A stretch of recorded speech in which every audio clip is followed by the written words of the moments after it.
BMC radio Malayalam വാർത്തകൾ നിങ്ങൾക്കായി അവതരിപ്പിക്കുന്നത് ഐമാക് കൊച്ചിൻ കലാഭവൻ. കലാവിദ്യാർത്ഥികൾക്ക് പ്രിയപ്പെട്ട ബഹ്റൈനിലെ കലാകേന്ദ്രം. കൂടുതൽ വിവരങ്ങൾക്കായി സന്ദർശിക്കൂ www.bahrainmediacity.com. നമസ്കാരം, BMC റേഡിയോ മലയാളം വാർത്തകളിലേക്ക് സ്വാഗതം. ഞാൻ ധനു കൃഷ്ണ. പൊതുമാപ്പ് ലഭിച്ച 487 തടവുകാർക്ക് തൊഴിലവസരങ്ങൾ നൽകുമെന്ന് ബഹ്റൈൻ മന്ത്രിസഭ. ബഹ്റൈൻ രാജാവ് ഹിസ് മജസ്റ്റി ഹമദ് ബിൻ ഈസൽ ഖലീഫയുടെ സിംഹാസനാരോഹണ രജത ജൂബിലി ആഘോഷത്തിന്റെ ഭാഗമായാണ് 457 തടവുകാർക്ക് പൊതുമാപ്പ് നൽകിയത്. രാജ്യവികസനത്തിന് സംഭാവന നൽകുന്നതിനും അവരുടെ സാമൂഹിക ഉത്തരവാദിത്തങ്ങൾ നിറവേറ്റുന്നതിനും അവരെ ശാക്തീകരിക്കുന്നതിനുമായി അവർക്ക് തൊഴിൽ പരിശീലനം നൽകാൻ ഉപപ്രധാനമന്ത്രി ഷെയ്ഖ് ഖാലിദ് ബിൻ അബ്ദുള്ള അൽ ഖലീഫയുടെ അധ്യക്ഷതയിൽ ചേർന്ന മന്ത്രിസഭാ യോഗം തൊഴിൽ മന്ത്രാലയത്തോട് നിർദ്ദേശിച്ചു. മനുഷ്യാവകാശങ്ങളോടുള്ള രാജ്യത്തിന്റെ പ്രതിബദ്ധതയുടെ ഭാഗം കൂടിയാണ് ഈ നടപടി.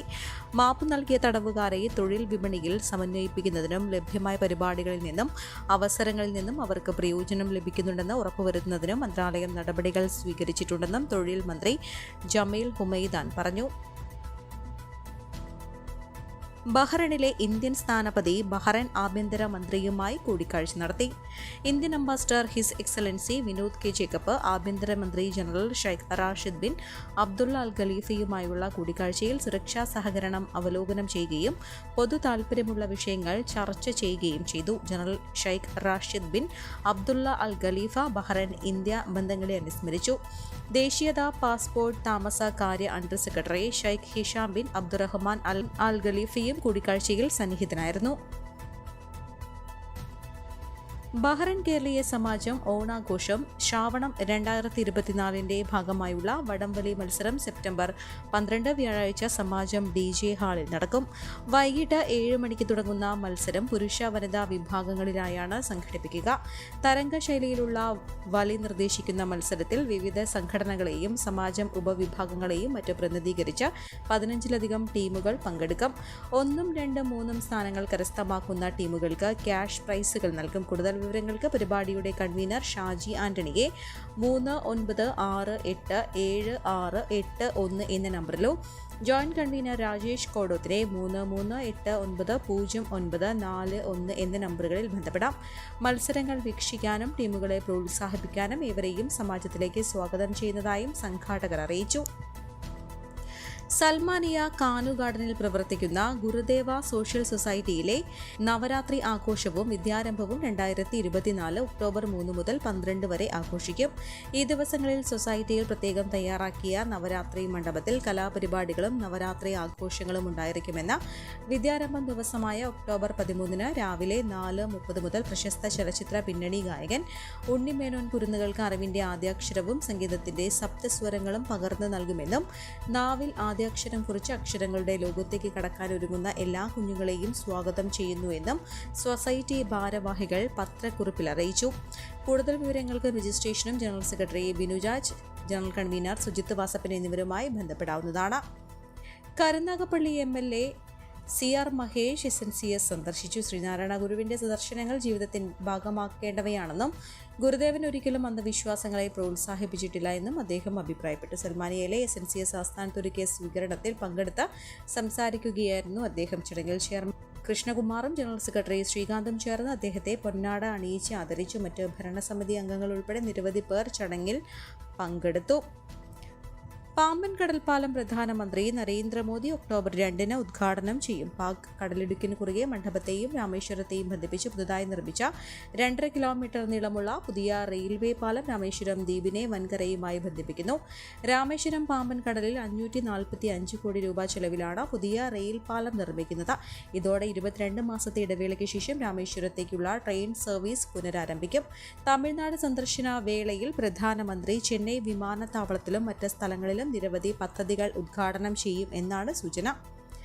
ആന്റിബയോട്ടിക്കുകൾ തിരിച്ചറിയാനായി ഇനി മുതൽ നീല നിറത്തിലുള്ള പ്രത്യേക കവറുകളിൽ നൽകണമെന്ന് ആരോഗ്യവകുപ്പ് മന്ത്രി വീണ ജോർജ്. ഡ്രഗ്സ് കൺട്രോൾ വകുപ്പ് ആദ്യഘട്ടമായി 50,000 നീല കവറുകൾ തയ്യാറാക്കി സംസ്ഥാനത്തെ സ്വകാര്യ മെഡിക്കൽ സ്റ്റോറുകൾക്ക് നൽകുന്നതാണ്. പിന്നീട് അതേ മാതൃകയിൽ അതത് മെഡിക്കൽ സ്റ്റോറുകളിൽ കവറുകൾ തയ്യാറാക്കി അതിൽ ആന്റിബയോട്ടിക് നൽകേണ്ടതാണ്.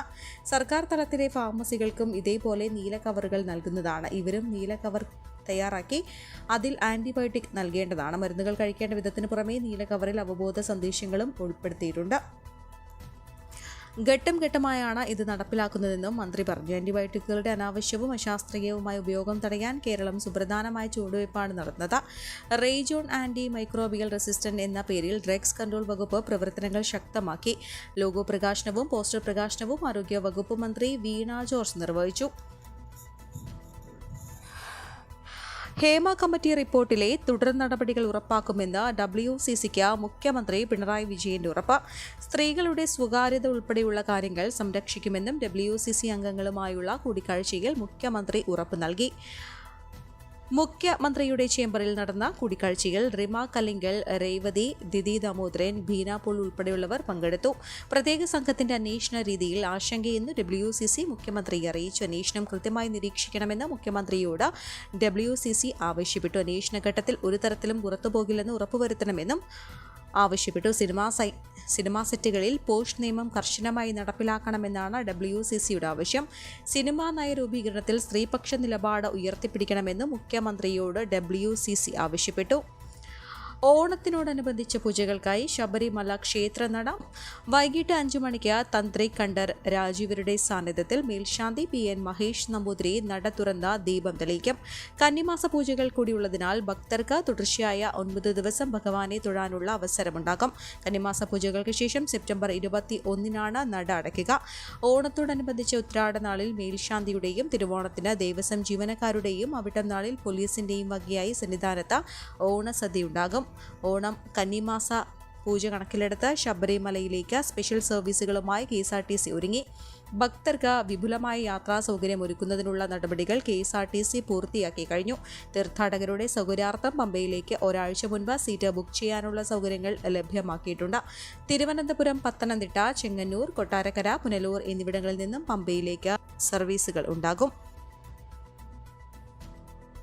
വയനാട് മുണ്ടക്കൈ ചൂരൽമല ഉരുൾപൊട്ടൽ ദുരന്ത ബാധിതർക്ക് KSEBയുടെ കൈത്താങ്. മുഖ്യമന്ത്രിയുടെ ദുരിതാശ്വാസ നിധിയിലേക്ക് KSEB ജീവനക്കാരിൽ നിന്ന് സമാഹരിക്കുന്ന തുകയുടെ ആദ്യ ഗഡുവായ 10 കോടി രൂപയുടെ ചെക്ക് മന്ത്രി K കൃഷ്ണൻകുട്ടിയും KSEB ചെയർമാൻ ബിജു പ്രഭാകറും ചേർന്ന് മുഖ്യമന്ത്രിക്ക് കൈമാറി. KSEB വിതരണ വിഭാഗം ഡയറക്ടർ P സുരേന്ദ്ര, സ്വതന്ത്ര director advocate V Murugadas, financial advisor Aneesh Rosh TS, senior finance officer Sivasankaran, RPRO Wilfred തുടങ്ങിയവർ സന്നിഹിതരായിരുന്നു. ദുരിതാശ്വാസ നിധിയിലേക്ക് സമാഹരിക്കുന്നതുമായി ബന്ധപ്പെട്ട വിവിധ തൊഴിലാളി ഓഫീസർ സംഘടനകളുമായി ചെയർമാന്റെ നേതൃത്വത്തിൽ ചർച്ച നടത്തിയിരുന്നു. 5 ദിവസത്തെ ശമ്പളം 3 ഗഡുക്കളായി നൽകാനാണ് തീരുമാനിച്ചത്. സെപ്റ്റംബർ മാസം സമാഹരിച്ച ഒരു ദിവസത്തെ ശമ്പളത്തിനൊപ്പം വരും മാസങ്ങളിൽ കിട്ടാനുള്ള തുകയുടെ ഒരു ഭാഗം കൂടി മുൻകൂർ ചേർത്താണ് ആദ്യ ഗഡുവായി 10 കോടി രൂപ നൽകുന്നത്. ഈ വാർത്തയോടുകൂടെ BMC റേഡിയോ മലയാളം വാർത്തകൾ സമാപിക്കുന്നു. നന്ദി, നമസ്കാരം.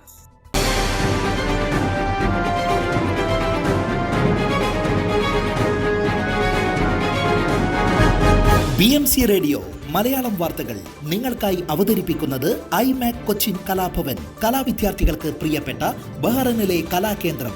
കൂടുതൽ വിവരങ്ങൾക്കായി സന്ദർശിക്കൂ www.bahrainmediacity.com.